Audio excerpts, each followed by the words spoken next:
told you. Well, Coach, second game in a row that it was clutch. I joke with Mo out there that you guys just like stressing us out. But is there anything that you're learning about your team and how they can play down the stretch between these two games? I think the biggest thing, I would say, the fact that it was down the stretch, but it really was, I think, over the course of the game, is I liked how we competed. And particularly competing on the defensive end. We talked about the transition defense before the game.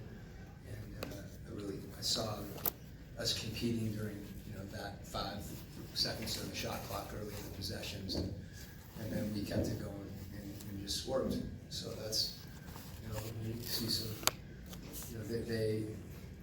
they're doing that, bringing that competitiveness, and also I saw a really unselfish team, to a fault sometimes, but that's okay. We'll figure that out. They're also taking a lot of risks out there. I know the three-point shot has been encouraged, but I saw some alleys out there, some dunks, some blocks. Is that something that's been encouraged on the team for them to just go out and play more freely? I think when you defend collectively, and you're unselfish, you want to make plays for one another. We had a couple, I think Trey threw one off the backboard trying to get to DJ, and I think that's the operative thing, that there, a lot of those plays, we want high percentage plays, and, Trey's passing, DJ's passing, like those guys do some great passes, and Bogey as well.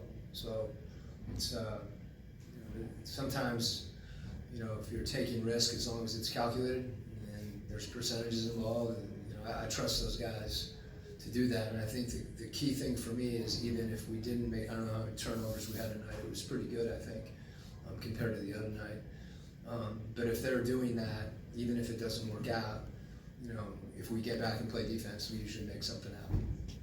I was going to ask about the unselfish play. I asked Sadiq about it on Tuesday. How do you guys find that balance between it being unselfish, but not necessarily too unselfish, as you mentioned? Yeah, I don't think you can err on the side of unselfishness, whether it's basketball or life, and those things will sort themselves out. You see guys passing the ball to somebody and telling them to shoot, and that's infectious. There's different, being shifted and coming over and helping your teammate defensively. Oftentimes we, focus on passing alone, and there's a lot of things going on.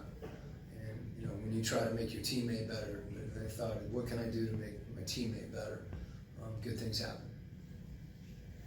Over here, Jalen seemed really comfortable and was productive in the first half. What did you see from him as he's still getting? He let the game come to him. I don't think he went in with any agenda other than, to do the things we talked about. The same things we talked about as a team. Getting back, and he's in the right place with his length. He has an ability to impact, and we want to push him the ball when he gets a rebound, and just make the right play. And he's capable of doing that. I know obviously you're big on guys shooting the three, but Jalen looked well as well from shooting the three. Is that a shot that you want him to continue taking in games? Is that just going to be just one part of his game? Yeah, it's all of the above, kind of. I think not every three is created equal. We want to get if we have open looks during the shot clock, those are shots that we want to be confident taking. I think that's a big part of it. Is guys feeling like their teammates have confidence in them. And then really, I'd like to see us attack the rim. And we talked about the other night, when you attack the rim, if teams collapse, you have your eyes out, those are the threes that we want. If I remember right, Jalen's in the high quadrant, the ball swung and he's open, and, knock it down. Thanks, Coach.